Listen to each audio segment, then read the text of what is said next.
Jomlah ke masjid. Bismillahirrahmanirrahim. Assalamualaikum warahmatullahi wabarakatuh. Alhamdulillah, wassalatu wassalam ala rasulillah wa ala alihi wa sahbihi ajma'in.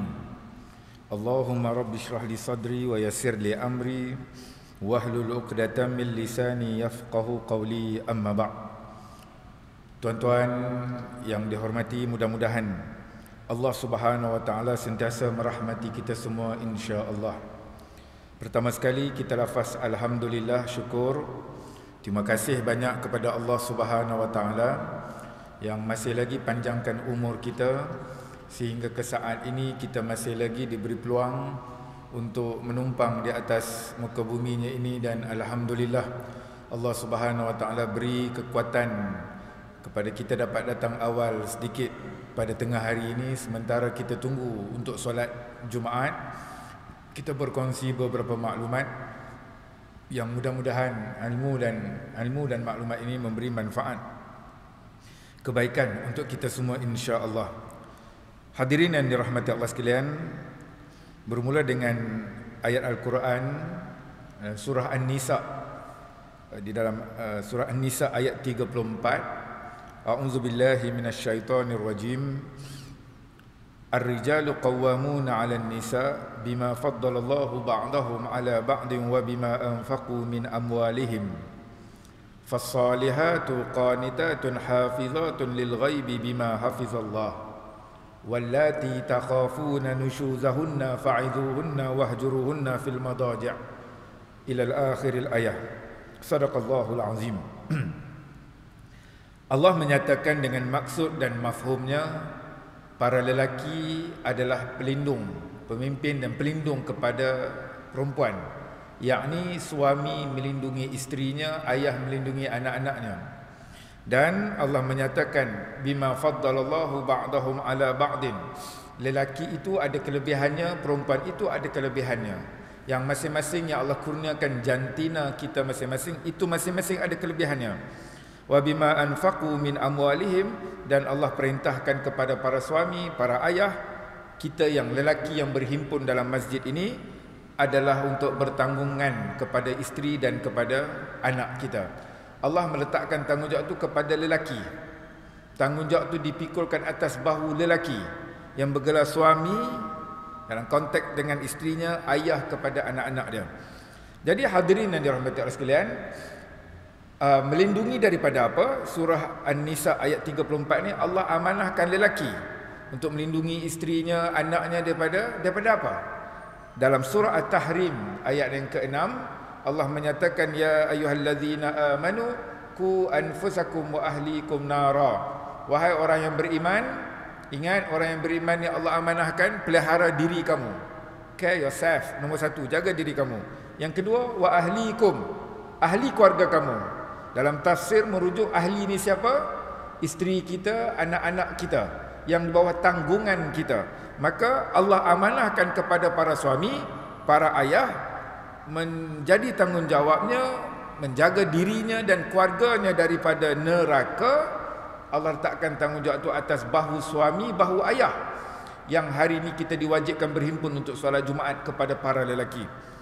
Hadirin yang dirahmati Allah sekalian, maka di dalam kita melaksanakan tanggungjawab itu, maka contoh terbaik, teladan terbaik, tak ada lain dah, teladannya adalah Nabi kita sallallahu alaihi wasallam. Macam mana Nabi SAW memandu, memimpin, mengurus para isterinya, rumah tangganya, yang menjadi model, contoh ikutan kepada kita. Hadirin yang dirahmati Allah, semalam 2 hari lepas boleh tengok dalam berita, dikeluar dalam portal-portal berita. Kalau kita Google, keluar berita, dalam berita apa, arus perdana dikongsi dalam media sosial, bulan 1 sehingga bulan 9. Ini bulan 10, bulan 1 hingga bulan 9, 9 bulan je tahun ini. Negeri Selangor sahaja, penceraian orang Islam lebih 10,000, sekitar 10,000 pasang dalam masa 9 bulan. Selangor saja. tak masuk wilayah, tak masuk negeri-negeri yang lain. Jadi dalam masa 9 bulan tu lebih kurang 10,000 pasangan Islam yang bercerai. Jadi maka perkara yang perlu kita ambil pengajaran iktibar adalah punca-punca kepada retaknya ikatan rumah tangga tu untuk kita ambil iktibar, pengajaran kepada kita untuk kita menjaganya, memeliharanya amanah rumah tangga tu dengan sebaik mungkin, insya-Allah. Maka panduan yang terbaik adalah kita mengikut macam mana yang ditunjuk oleh Nabi kita sallallahu alaihi wasallam. Dalam keadaan hari ini bila kita dengar tu 9 bulan saja 10,000 lebih kurang, Selangor saja tak masuk 13 negeri yang lain lagi, makna banyaknya itu. Maka perlulah untuk kita postmortem dan kita muhasabah, kita koreksi. Maka cara hidup kita ni kita melihat kepada siapa, berkiblatkan kepada mana, ikonnya siapa, modelnya macam mana. Maka kita orang Islam tak ada pilihan lain adalah Nabi kita sallallahu alaihi wasallam. Kita ambil beberapa pengajaran hadis daripada hadis Nabi SAW, bagaimana Nabi dalam berkeluarga. Kita yang berhimpun ni lelaki belaka ni, maka di rumah itu ada isteri kita, di rumah itu ada anak-anak kita yang menjadi tanggungan kepada kita, selain pada tanggungjawab untuk memastikan kita dan mereka selamat daripada neraka, sembahyangnya, auratnya, tapi dalam masa yang sama pergaulan kita dengan mereka, komunikasi kita dengan mereka, untuk memastikan bahawa rumah tangga yang dibina tu aman, bahagia, berkat kerana kita meniru sunnah Nabi sallallahu alaihi wasallam. Yang pertama kata Aisyah radhiyallahu anha, diceritakan, sa'altu Aisyah ma kana an-nabiyyu yasna'u fi baitihi, qalat kana sallallahu alaihi wasallam yakunu fi mihnatin ahlihi ta'ni khidmata ahlihi fa iza hadaratis salah kharaja ila salah atau kama qala. Diceritakan bahawa ditanya kepada Aisyah radhiyallahu anha, isteri Nabi sallallahu alaihi wasallam, kalau di luar rumah sahabat nampak karakter Nabi sallallahu alaihi wasallam, tapi dalam rumah tak ada lain, mesti ditanya kepada para isteri Nabi sallallahu alaihi wasallam macam mana kelakuan dan akhlak dan tingkah laku Nabi sallallahu alaihi wasallam di rumah. Maka hadis ni ditanya kepada Aisyah bahawa ma kana Nabi sallallahu alaihi wasallam yasna'u fi baitihi, ditanya oleh para sahabat, Nabi SAW ni di rumah macam mana? Nabi SAW buat apa di rumah? Nabi SAW ni siapa tuan-tuan? Nabi yang bukan menang mesyuarat agung, bukan dipilih dalam mesyuarat agung, bukan diundi pangkah dia, tak, dipilih oleh Allah. Allah yang pilih Nabi yang boleh memberi syafaat kepada kita. Dan Nabi SAW ni juga ketua negara. Ketua negara. Kita ketua kampung pun tak, ketua taman pun tak. Ni ketua negara, memimpin sebuah negara, sebuah kerajaan. Nabi yang diutus oleh Allah, besarnya. Jadi orang nak tahu, sahabat nak tahu Nabi di rumah ni macam mana ni, kelaku Nabi SAW. Maka kata Aisyah, kana sallallahu alaihi wasallam yakunu fi mihnati ahlihi, Nabi SAW di rumah dia layan keluarga dia, melayani keluarganya, berkeluarga, melayani keluarga dia. Tak ada lah aku Nabi ada tahap dia yang tak berkomunikasi dengan isteri, keluarga, tidak. Aisyah kata melayan dengan makna kata fi mihnati ahlihi ta'ni khidmata ahli. Nabi tolong kerja-kerja rumah, Nabi buat kerja-kerja rumah. Kita yang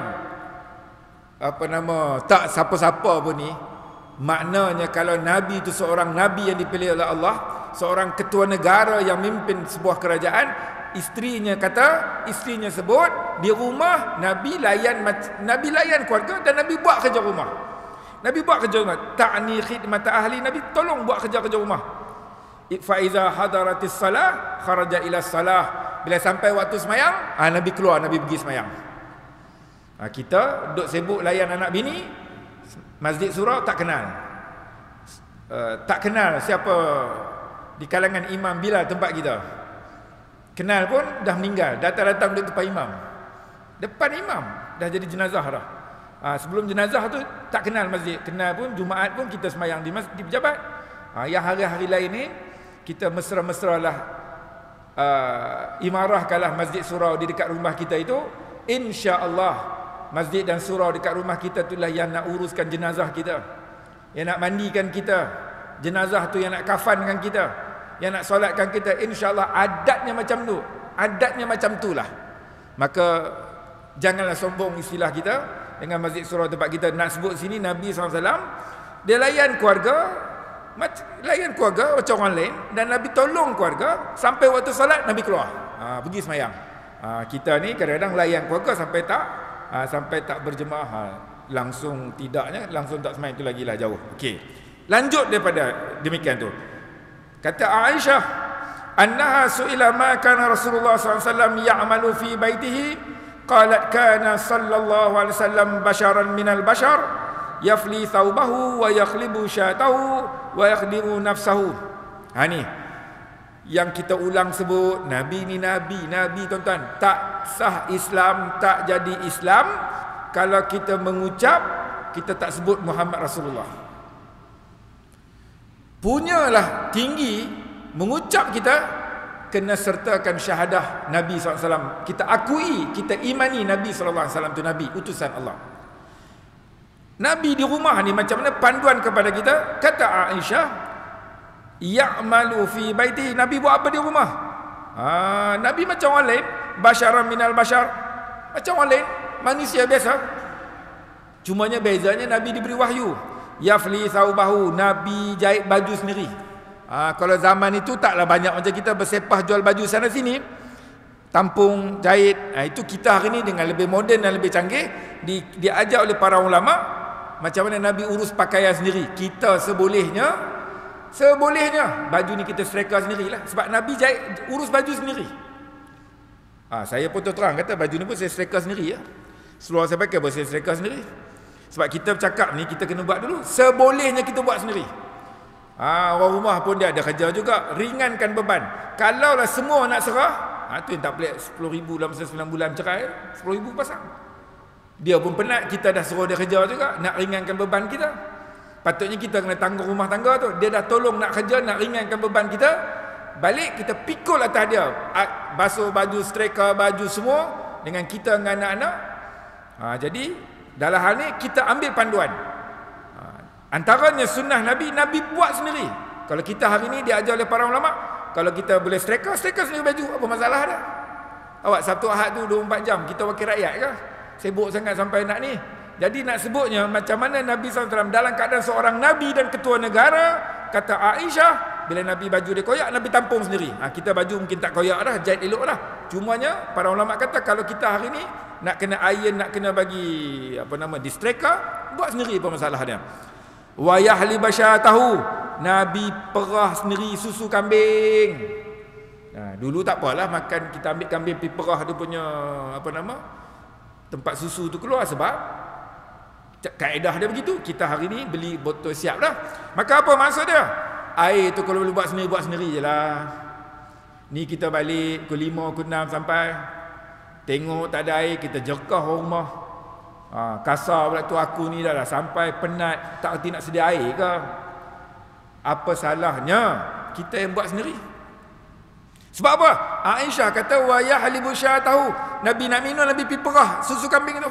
Tak ada lah Nabi kata aku Nabi pergi perah bagi kat aku ketua negara, pergi perah bagi kat aku susu aku nak minum. Tak, Aisyah tak kata macam tu. Jadi hadirin yang dirahmati Allah sekalian, bagaimana para isteri, bukan seorang, para isteri Nabi, tak ada satu pun yang menceritakan akhlak buruk Nabi SAW.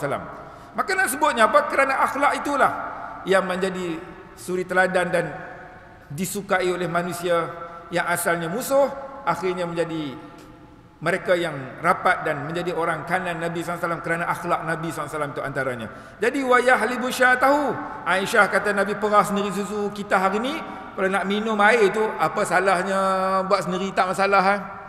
Dia kata jatuh darjat saya ni suami. Ni Nabi ni Nabi. Tinggi pada hang kot. Kalau hang nak kata jatuh maruah saya sebagai lelaki, apa ni nak kena buat air? Nabi perah sendiri susu untuk Nabi minum. Jadi kita buanglah mitos-mitos yang orang kata suami ni balik goyang kaki, isteri urus semua. Itu cara yang silap kerana Nabi tak buat macam tu. Wa yakhdimu nafsahu, dan Nabi urus diri dia. Nabi nak mandi, Nabi mandi. Nabi nak bersiap, Nabi bersiap. Mana Nabi urus diri sendiri, Nabi urus ke diri dia.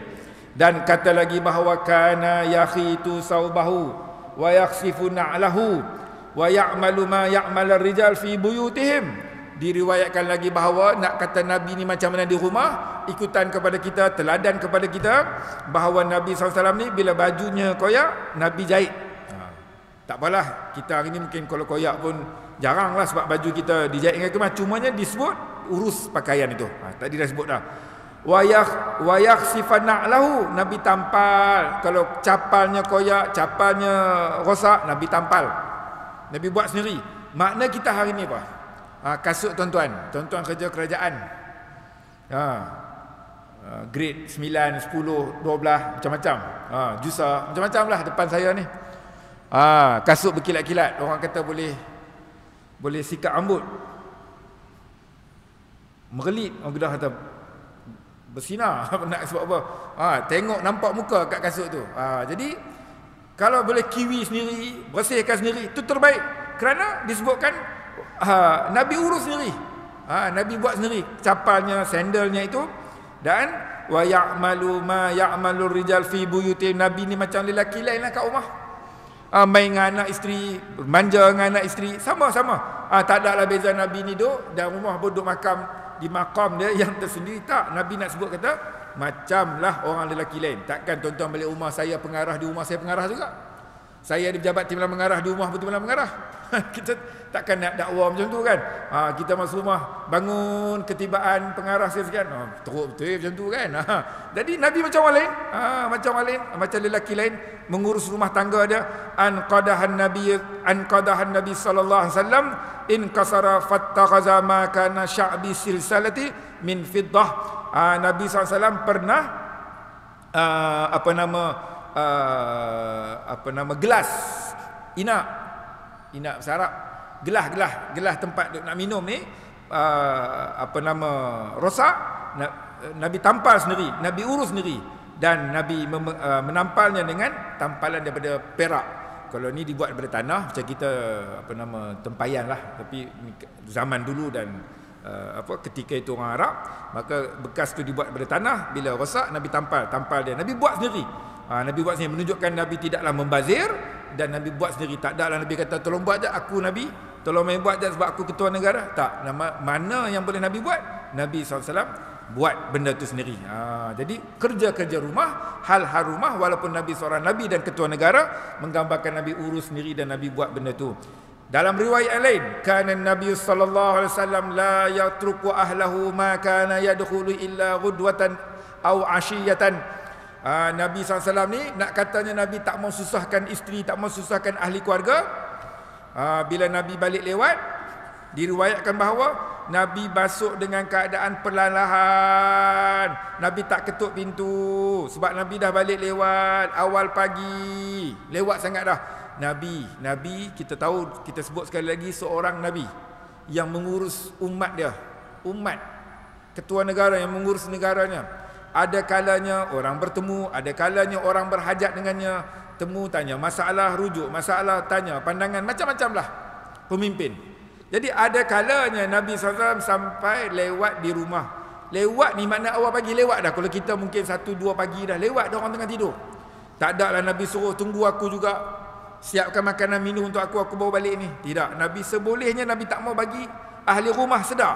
Sampai Nabi tak ketuk pintu, Nabi masuk dalam keadaan seboleh-boleh, perlahan yang boleh, tak nak ganggu daripada isterinya yang sedang tidur. Nak sebutnya apa? Seboleh-bolehnya Nabi SAW tak mau bagi mereka susah, tak mau bagi mereka terganggu dengan keadaan Nabi balik lewat tu. Okey, itu antaranya akhlak Nabi SAW. Okey, lanjutnya antara sunnah Nabi SAW dengan isterinya lagi. Ni kita ni saya pun kena perbaiki lah ni. Cumanya dalam keadaan ni sunnah Nabi apa? Fara'aitu Rasulullah sallallahu alaihi wasallam yuhawwilaha wara'a bi'atin. Summa yajlisu 'inda ba'irihi fayada'u rukbatahu fatada'a Safiyah binti Huyai rijlaha ala rukbati hatta tarkaba atau kama qala. Satu hari Nabi SAW dan satu rombongan dalam satu permusafiran Giliran ketika itu adalah giliran isteri yang bernama Safiyah. Giliran isteri yang bersama dengan Nabi ketika itu namanya Safiyah binti Huyai radhiyallahu anha. Jadi bila nak naik unta tinggi. Unta boleh bayang camel tu. Yang tuan-tuan tengok mana di zoo di Mekah, kita pergi Middle East banyak. Jadi bila nak naik unta tinggi. Bukan kambing unta tinggi. Jadi bila nak naik, Safiyah ni perempuan. Safiyah binti Huyai ni perempuanlah isteri Nabi SAW. Bila nak naik, sukar perempuan nak kangkang, nak naik, nak pijak, semua sukar. Kita tahulah keadaan tu dengan binatangnya yang tinggi. Apa Nabi SAW buat? Nabi arah orang lain ke, weh ni isteri aku ni, aku kan Nabi, aku kan ketua negara. Adakah Nabi buat macam tu? Tidak. Macam mana dia ayat kata? Fada'a rukbatahu fatada'a Safiyah rijlaha ala rukbatihi. Macam mana? Nabi rendahkan lututnya, Safiyah pijak lutut. Lutut siapa? Lutut kekasih Allah, lutut Nabi Allah, lutut ahli syurga yang pertama masuk syurga, Nabi SAW. Dan Safiyah pijak lutut suaminya Nabi SAW. Lalu naiklah Safiyah rijlaha ala rukbatihi hatta tarkabat. Naik ke atas unta tu melalui tangga yang dipijak tu adalah lutut suaminya. Siapa suaminya? Nabi SAW. So perbahasan hadis macam mana? Kita hari ni tak naik unta. Kita tak naik dah binatang-binatang itu sebagai binatang tunggangan. Tapi kita naik kereta dan sebagainya. Maka apa yang berkait dengan memudahkan kenderaan itu, kita tolonglah. Kita tolonglah. Diajar oleh para ulama, kita tolong. Sebab Nabi permudahkan. Nabi permudahkan kita apa? Hari ni mungkin tak amal, pergi tolong buka kereta kat isteri. Contoh, pintu kereta. Apa benda yang berkait untuk memudahkan isteri kita? Ada orang tuan-tuan, isteri dia sampai tak tahu nak isi minyak, tak tahu nak servis kereta, tak tahu nak bubuh minyak angin. Minyak kalau nak bubuh angin tayar tu. Sebab semua suami dia tolong buat bagi dah. Tolong buat bagi dah. Pemudah betul-betul. Alhamdulillah. Cuma kalau jadi emergency, nanyalah, kena bagi tahu jugalah. Kena tahu juga sekali jadi apa-apa, nanya tak tahu nak urus diri sendiri pula. Tapi nak sebutnya bagaimana Nabi melayani dengan status Nabi tu. Dengan status ketua negara tu. Nabi berbuat demikian. Dalam satu riwayat lain yang terakhir untuk tengah hari ini, diceritakan bahawa Aisyah radhiyallahu anha minum air dengan berjana dengan satu gelah yang Aisyah minum. Kemudian Nabi SAW perhati Aisyah minum tu. Kemudian apa kata dalam riwayat sebut, Nabi SAW ambil gelah yang sama. Mana antara sunnah Nabi share gelah dengan orang rumah. Kalau kita tengok kat kedai tu bukan sebab jimat tu. Apa dia ni, jimat beli satu gelah aja, bukan. Sunnah Nabi, kasih sayang. Kata riwayat kata bukan saja Nabi minum satu gelas dengan Aisyah, Nabi cari di mana Aisyah letak bibir. Kan bila minum ada letak bibir, takkan tunggang macam tu je. Bibir yang tempat Aisyah letak pada gelas tu, Nabi SAW cari tempat bibir Aisyah letak tu, Nabi letak di situ juga. Aisyah perhati laki dia. Ada hadis tu. Punya romantiknya Nabi SAW. Kita nak sebut ni ketua negara, ini seorang Nabi. Bagaimana sayangnya dan tunjuk romantik kepada umat untuk kita teladani. Jadi hadirin yang dirahmati sekalian, dah pukul 1 dah nak masuk Jumaat. Jadi sekurang-kurangnya tengah hari ni kita kongsilah sikit-sikit bagaimana keadaan rumah tangga Nabi SAW mengambil kira berita 2-3 hari lepas. Berita keluar 2-3 hari lepas. Di Selangor saja 9 bulan ni, 1 bulan 1 12 9, 10,000 lebih pasang Islam cerai. Selangor saja keluar berita. Betul, belum negeri lain lagi. Jadi kita ambil kira itulah untuk kita perbaiki. Mungkin ada orang yang sedang diuji. Antaranya apa adalah kita balik kepada cara hidup Nabi SAW dalam keadaan keributan dan keadaan-keadaan kita dengar berita tu. Jadi kita doa bakat-bakat dipelihara semua dengan ikatan mesra kasih sayang tu sampai ke syurga insya-Allah. Saya berhenti sini dulu, minta maaf banyak-banyak. Mudah-mudahan ada manfaat insya-Allah. Subhanakallahumma wa bihamdik asyhadu an la ilaha illa anta astaghfiruka wa atubu ilaik. Bismillahirrahmanirrahim. Alhamdulillahil alamin wassalatu wassalamu ala Rasulillah wa ala alihi wasahbihi ajma'in. Ya Allah, ampunkanlah dosa kami, dosa ibu bapa kami, dosa seluruh kaum muslimin muslimat yang masih hidup ataupun yang telah pergi meninggalkan kami. Rabbana atina fid dunya hasanah wa fil akhirati hasanah wa qina azabannar. Wa sallallahu ala sayyidina Muhammadin nabiyil ummi wa ala alihi wasahbihi wa barik wa sallam. Walhamdulillahirabbil alamin. Assalamualaikum warahmatullahi wabarakatuh.